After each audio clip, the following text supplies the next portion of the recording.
श्री गणेशाय नमः। श्री जानकी वल्लभ विजयते।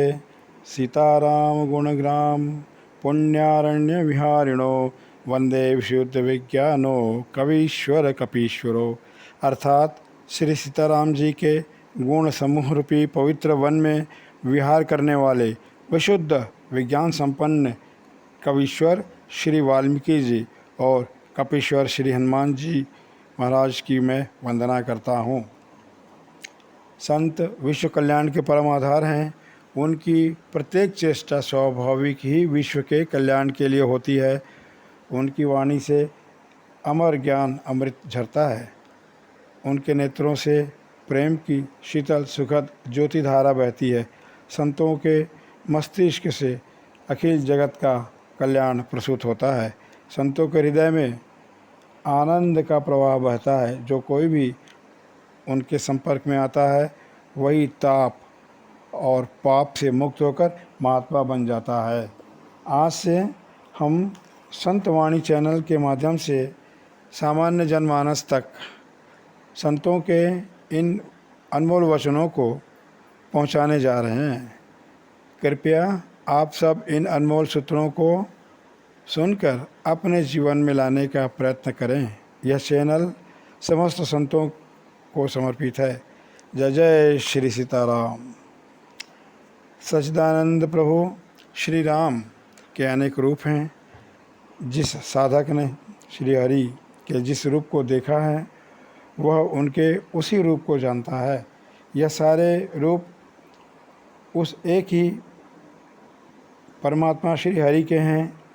आँख मुचौली के खेल में गोल छू लेने पर फिर चोर नहीं होना पड़ता, उसी प्रकार ईश्वर को छूने पर फिर सांसारिक बंधन नहीं बांध देते हैं।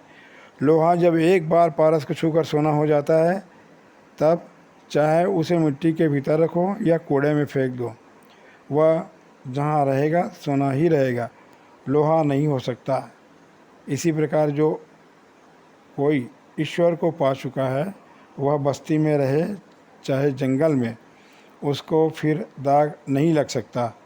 ईश्वर को प्राप्त कर लेने पर मनुष्य का आधार वही रहता है। मनुष्य उससे अशुभ कर्म नहीं होते क्योंकि आकार वही रहता है, परंतु उससे अशुभ कर्म नहीं होते। ईश्वर का दर्शन कर लेने पर मनुष्य फिर जगत के जंजाल में नहीं पड़ता। ईश्वर को सब छोड़कर एक क्षण भी उसे शांति नहीं मिलती। एक क्षण भी ईश्वर को छोड़ने में मृत्यु तुल्य कष्ट होता है। ईश्वर के पास जाने से अनेकों उपाय हैं। ईश्वर के पास जाने के जो अनेकों उपाय हैं, इनमें सभी धर्म इसी उपाय को बतलाते हैं। सत्य सनातन धर्म यही सबसे पुराना और मूल है। हे मनुष्यों, तुम संसार की वस्तुओं में भूले हुए हो। यह सब छोड़कर जब तुम ईश्वर के लिए रोओगे तब प्रभु श्री राम उसी वक्त आकर तुम्हें गोद में उठा लेंगे। ईश्वर की कृपा देखना चाहते हो, माया को अपने अंदर से हटा लो, इसी सत्य को धारण करो और प्रभु श्री राम न तो पराए हैं न तुमसे दूर हैं और न दुर्लभ ही हैं। जिसने तुम्हें यहाँ भेजा है उसने तुम्हारे भोजन का भी प्रबंध कर रखा है। जिसकी साधना करने की तीव्र उत्कंठा होती है भगवान उसके पास सद्गुरु भेज देते हैं। गुरु के लिए साधकों को चिंता करने की आवश्यकता नहीं पड़ती। मनुष्य देखने में कोई रूपवान, कोई कुरूप, कोई साधु, कोई असाधु दिख पड़ते हैं, परंतु उन सबके भीतर एक ही ईश्वर विराजते हैं, श्री राम। दुष्ट वचन में भी ईश्वर का निवास होता है, परंतु उसका संग करना उचित नहीं है।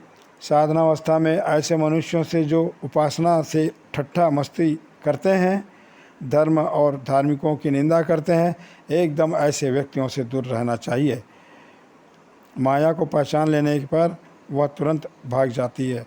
दूध में मक्खन रहता है पर मथने से ही मक्खन निकलता है। ऐसे ही जो ईश्वर को जानना चाहे वह साधन भजन करे। एक ज्ञान बहुत ज्ञान अज्ञान। जय श्री सीता।